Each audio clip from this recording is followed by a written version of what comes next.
ये गीत मेरा जो है इमली घोटाई है। जब बारात जाते समय मामा इमली घोटाते हैं भांजे को, तब की ये मेरा गीत है। बहिनी जे बैठी चौक चढ़ी भैया, बगल ठाढ़े भैया, बगल ठाढ़े हो भैया, खोली देत्या अपनी गठरिया, तो इमली घोटावऊ हो भैया मोरे, खोली दिया अपनी गठरिया, तो इमली घोटावऊ हो भैया, खोली देत्या अपनी गठरिया, तो इमली घोटावऊ हो।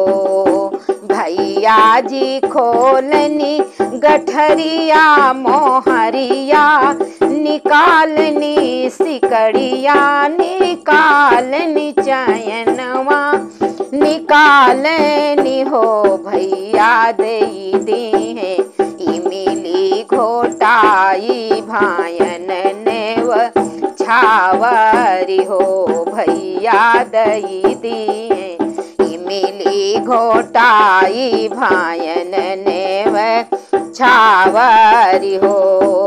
हथवा मालई के मोहरिया, तो बहिनी असी साई, बहिनी असी साई हो।